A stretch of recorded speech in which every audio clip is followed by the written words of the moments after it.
मुन्ना खान साहब, ये जो आज सुबह से बवाल हुआ पूरे देश में, हाय तौबा मच गई, हजारों माता पिता बेचैन हो गए, सांसें रुक गई, और हम लोग की भी सांसें रुक गई, जिनके बच्चे नहीं पढ़ रहे उनकी भी सांसें रुकी, आंखें नम हो गई कि हे प्रभु रक्षा करना इन नन्हे मुन्ने बालक। बच्चों के स्कूल में बम फेंकना जिहाद की आग धधक रही है। इस शब्द का इस्तेमाल चुनाव के मंच से नहीं होना चाहिए। जय हिंद, जय मातृभूमि। दोस्तों, एक और बेहतरीन डिबेट वीडियो में आपका स्वागत है। दोस्तों, आज अमिताभ जी ने जिहाद के बारे में बहुत सीधे सीधे समझाया कि कोई भुखमरी, बेरोजगारी, भ्रष्टाचार के खिलाफ जिहाद शब्द का इस्तेमाल क्यों नहीं करता, क्यों सिर्फ हिंसक कार्यवाही के समय ही जिहाद शब्द का इस्तेमाल होता है। आज इसी मुद्दे को लेकर उन्होंने सपा और कांग्रेस प्रवक्ता को जिहाद का असली मतलब समझाने की कोशिश की। जिहाद एक हिंसात्मक शब्द है। इसी तरह की और जानकारी के लिए वीडियो को अंत तक जरूर देखें और अपनी राय कमेंट में जरूर दें। चलिए शुरू करते हैं। खुर्शीद के नाना जाकिर हुसैन आजादी की दौर के नेता रहे, राष्ट्रपति रहे। मुझे पढ़ के बताओ गूगल में देख के। आजम खान, आप भी, मुन्ना खान भी। आजकल के नेता तो पढ़े लिखे कम है, जाकिर हुसैन अच्छे खासे पढ़े लिखे थे, काफी। उस दौर के सभी नेता बहुत ज्यादा पढ़े लिखे थे। क्या आजम और जाकिर हुसैन ने कभी ये बोला कि हम जिहाद कर रहे हैं और जिहाद करेंगे? ऐसा तो है ना कि उनको उर्दू, फारसी, अरबी नहीं आती थी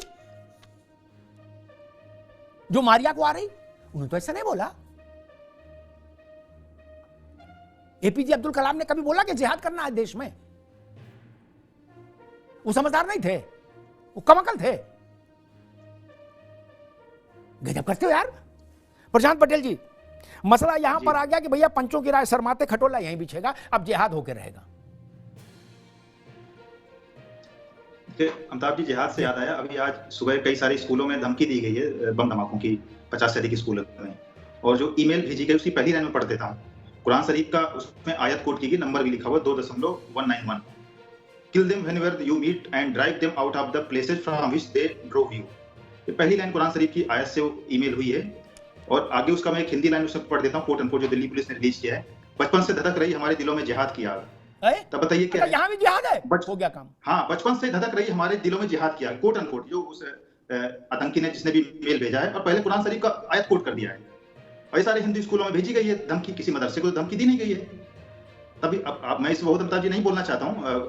कुरान शरीफ का आयत कोट करके धमकी दी जाए जिहाद की। बचपन से हमारे दिलों में जिहाद की आग धधक रही है और धमकी दी गई सारे हिंदू स्कूलों में, 50 से अधिक स्कूलों में। लखनऊ के हैं, नोएडा के स्कूल हैं, दिल्ली के स्कूल हैं, सुबह से मीडिया में चल रहा है। तो जिहाद का मतलब क्या है, किसको मारना चाहते हैं, किसके विरुद्ध संघर्ष करना चाहते हैं, ये सभी के सामने स्पष्ट। मुझे इस बारे में बहुत अधिक नहीं बोलना, नहीं। अभी कुछ लोग सामने बैठे हैं, मुझे भी गलत काटने की धमकी देने लगेंगे।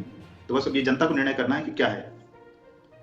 मुन्ना खान साहब, ये जो आज सुबह से बवाल हुआ पूरे देश में, हाय तौबा मच गई, हजारों माता पिता बेचैन हो गए, सांसें रुक गई, और हम लोग की भी सांसें रुक गई, जिनके बच्चे नहीं पढ़ रहे उनकी भी सांसें रुकी, आंखें नम हो गई कि हे प्रभु रक्षा करना इन नन्हे मुन्ने बालक। वो जिसने धमकी दी उनको बम से उड़ाने की 50 स्कूलों को, वो भी ये कह रहा है कि हमारे दिलों में जिहाद की आग धधक रही है। इसका मतलब तो बहुत खतरनाक मसाला है? नहीं, उसे तो ठंडा शरबत पिलाओ भैया, जिसके दिल में इतनी आग धधक रही। अजब तमाशा मचा के रखा। बच्चों के स्कूल में बम फेंकना जिहाद की आग धधक रही है। मुन्ना खान साहब, आजम खान साहब, मुन्ना खान साहब अभी तकनीकी रूप से अस्त व्यस्त हो गए। ये बच्चों के स्कूल में बम फेंकने का की धमकी देने वाले भी कह रहे हैं कि हमारे दिलों में जिहाद की आग धधक रही, जिस जिहाद को आप लोग वेजिटेबल लौकी की सब्जी बता रहे हो। कह रहे भैया कुछ नहीं, बस जीरा हिंग से छुकी हुई लौकी की सब्जी है। जी अमिताभ जी, क्या ये आइडेंटिफाई हो गया कि जी अमिताभ जी, क्या ये आइडेंटिफाई हो गया कि किन लोगों ने ईमेल्स किए हैं? क्या वो ईमेल करने वाले मुस्लिम ही हैं? आप जानते हैं कि साइबर क्राइम का क्या स्टेटस है और कितने ज्यादा चीजों का सर्वर का मिसयूज हो रहा है। जो मीडिया खबर्स आ रही हैं कि ये रसिया के सर्वर के यूज करके ये ईमेल्स भेजे गए हैं। तो सर, ये हम कह नहीं सकते हैं कि किसने ईमेल्स किए हैं और वो ईमेल करने वाला इस्लाम का है या इस्लाम के बदनाम करने वाला है। तो ये शायद अभी थोड़ा हमें इंतजार करना पड़ेगा। जिस किसी ने ईमेल किया है उसे आइडेंटिफाई एटलीस्ट हो जाना चाहिए। भाई आपसे यही तो कह रहा हूँ बार बार। एक मिनट आजम भाई, मान लीजिए आइडेंटिफाई हो गया कि भाई इनके दिल में ये जिहाद की आग धधक रही थी, ये बहुत ही तब क्या होगा सर? ये बहुत ही गलत बात है, निहायत निंदनीय बात है। जितनी निंदा की जाए उतनी कम है इसकी। मैं आपके चैनल पे बार बार ये कहूंगा। मतलब ये कहीं से भी किसी तरह से प्रोटेक्टेबल या सराहनीय कदम नहीं कहा जा सकता है।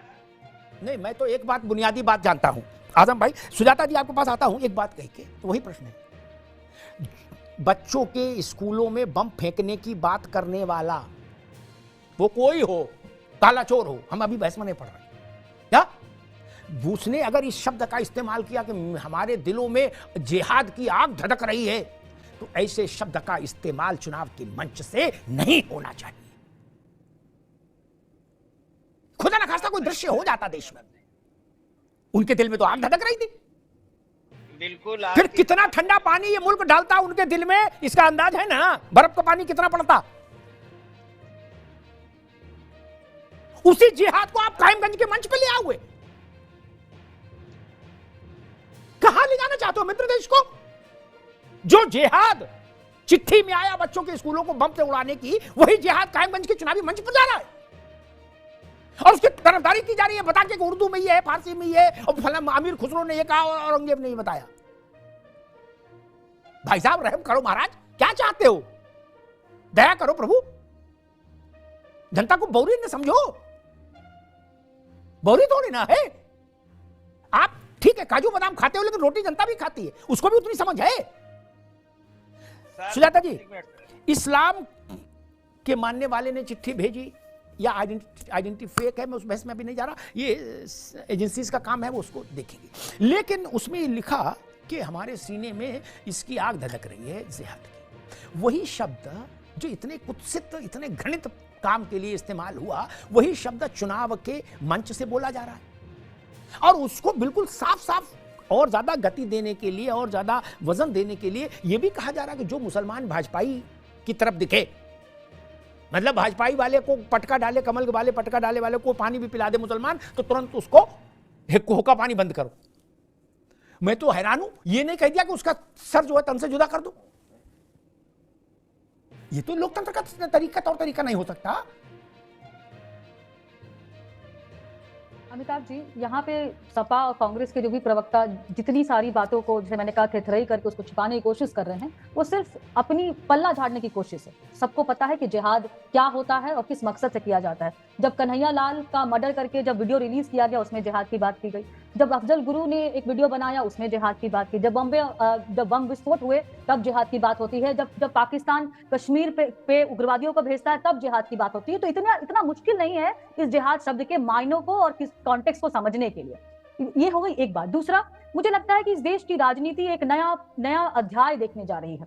इस वीडियो से आपको क्या दिखता है? इस वीडियो से ये दिखता है कि अब स्थिति ये हो गई है कि जो 2014 के बाद से जो डेवलपमेंटल पॉलिटिक्स शुरू हुई, जो लाभार्थी योजनाएं शुरू हुई, जो जन कल्याण योजनाएं शुरू हुई, और जिसमें किसी का भी धर्म पूछ के राशन नहीं बांटा गया, घर नहीं बनाया गया, वो सबको मिला। वो बिजली, पानी, मकान, दुकान, जिसका भी बना सबको मिला। तो उससे मुस्लिम वर्ग में भी एक जागृति आई और उन्होंने कहा कि जो हमारे रहनुमा बनते थे, उन्होंने सिर्फ हमारा शोषण किया है, हमें सिर्फ एक डोरमैट की तरह इस्तेमाल किया है। और शायद यही कारण है कि पहली बार इतिहास में मुस्लिम महिलाओं ने योगी सरकार को वोट दिया, और मुस्लिम नेता यहाँ मरियम खुर्शीद अपने ही लोगों के खिलाफ एक तरह से फतवा जारी कर रही है, उसका हुक्का पानी बंद करने की कोशिश कर रही है, क्योंकि सारा एजेंडा फेल हो गया। अमिताभ जी, कहा गया कि तुम्हारे मस्जिदों को छीन लिया जाएगा। एक मस्जिद का नाम बताइए जिसको छीना गया। जो हमारे धार्मिक स्थल हैं, उसको भी हम कानूनन रूप से लेने की कोशिश कर रहे हैं। मैं कुछ डेटा देती हूँ। 20 लाख मुसलमानों को दिया गया, स्किल ट्रेनिंग दी गई। उसके बाद जो पहले यूपीए के सरकार में, मतलब मनमोहन सिंह के सरकार में सिर्फ 5% मुसलमान सरकारी नौकरी में थे, आज मोदी सरकार में 10% मुसलमान। 5 करोड़ स्कॉलरशिप दी गई। कहा गया कि जामिया मिलिया इस्लामिया का और एमयू का जो स्टेटस है वो छीन लिया जाएगा, उसका जो उसको ग्रांट मिलता है वो कम कर दिया जाए। कम नहीं हुआ अमिताभ जी, बढ़ गया। उसके बाद शादी शगुन वाली योजना शुरू की गई। पहले जो मुसलमान जो लड़कियां हैं, 30% का उनका 70% ड्रॉप आउट था, आज 30% है। तो ये सारा कुछ जमीन पे दिखता है। मुसलमान कब तक उनका डोरमैट बना रहेगा? ठीक है सुजाता, आपने ठीक आंकड़े के। आजम खान साहब, जो बात सुजाता कह रही है तो वो भी है। दूसरी बात मैं एक और कहता हूं, मैं तो बड़ा वो बात कहता हूं जो जमीन तक समझ में आए, ननकू के रज्जाक के। आपने कहा कि सरल शब्द है, इसको बवाल कर दिया। मुन्ना भाई ने कहा कि मीडिया ने सब गड़बड़ कर दिया, बाकी उन्होंने पढ़े तो श्लोक थे क्या?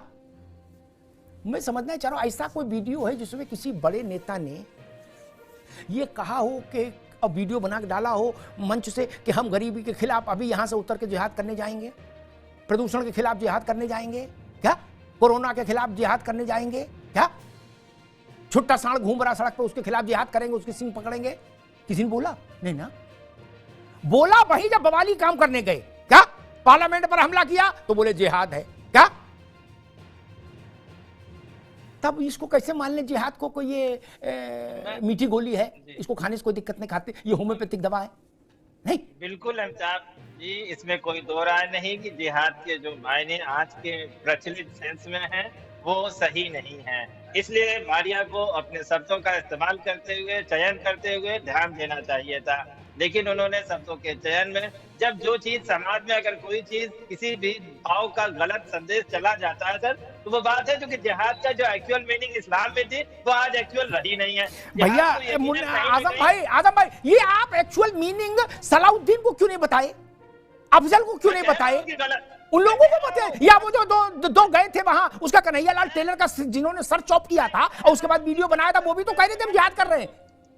मैं आपसे बार बार कह रहा हूं कि लोग गलत सेंस में उसको इस्तेमाल कर रहे हैं और इस्तेमाल हो रहा है। मैंने इसका कभी नहीं डिफेंड किया कि नहीं वो सही शब्दों में लोगों ने इस्तेमाल किया है, इसलिए लोगों को इससे बचना चाहिए। अगर वो चाहते हैं कि इस्लामिक शब्दों का दुरुपयोग ना हो और इस्लाम इससे बदनाम ना हो तो लोगों को इन शब्दों से बचना चाहिए। भाई एक सवाल, आखिरी सवाल, फिर मैं प्रशांत पटेल पर जाऊंगा, ये और क्लियर कर दो मुन्ना खान से, इसलिए पूछ रहा हूं क्योंकि आप बड़ी पार्टी है उत्तर प्रदेश में, क्या आप 63 जगह लड़ रहे हो, 17 जगह लड़ रहे हैं। जो मुसलमान, मैं तो बड़ा साफ बोलता हूं, मैं अल्पसंख्यक शब्द भी इस्तेमाल नहीं करता, सीधी बात करो जो सीधी समझ में आए, क्या जो मुसलमान भाजपा के कार्यकर्ता को, नेता को, पार्टी वर्कर को पानी पिलाएगा उसका हुक्का पानी बंद कर देंगे, ठीक? छोड़ो जिहाद का उनसा शब्द है, ये कौन सी बात है, ये कौन सा फतवा है, ये कौन सा फतवा है? एक मिनट, क्या ऐसा फतवा इसका अगर काउंटर हो गया देश में मित्र, इसकी कल्पना है? अमिताभ जी बिल्कुल गलत बयानी है। ऐसे बयान से इंसान को बचना चाहिए, कोई भी हमारा नेता हो, चाहे कार्यकर्ता हो, चाहे कोई भी हो, उसे बचना चाहिए सर। ऐसे बयान से उसे बचना चाहिए सर। नहीं, आप ये कह सकते हैं भाई भाजपा को वोट न दो, लेकिन ये कैसे कह सकते हैं कोई मुसलमान भाजपा को बुलाए उसका हुक्का पानी बंद कर दो? क्यों भाई? जी। अच्छा, जो मुसलमान भाजपा में है, जो मुसलमान भाजपा में है उनको क्या करोगे, मार दोगे? लोकतंत्र है, लोकतंत्र में आदमी को आजादी है, वो अपना जो पार्टी चयन करना चाहे उसे चयन कर सकता है, किसी को इस तरह से बयान नहीं देना चाहिए। मेरा खतरनाक ट्रेंड समझ रहा हूं कि जो भाजपा में मुसलमान है या भाजपा को वोट दे रहा है, भाजपा के पदाधिकारी हैं, माइनॉरिटी मोर्चा है उनका, उनको मारोगे क्या, या उनके घरों में भी जिहाद ले जाओगे? ऐसा रास्ता मत दिखाइए जिससे बवाल हो जाए। प्रशांत पटेल, मुख्तार, अतीक और अशरफ, अगर वीडियो पसंद आए तो लाइक, शेयर और सब्सक्राइब जरूर करें। कमेंट में अपना प्यारा सा राय जरूर बताएं। जय हिंद।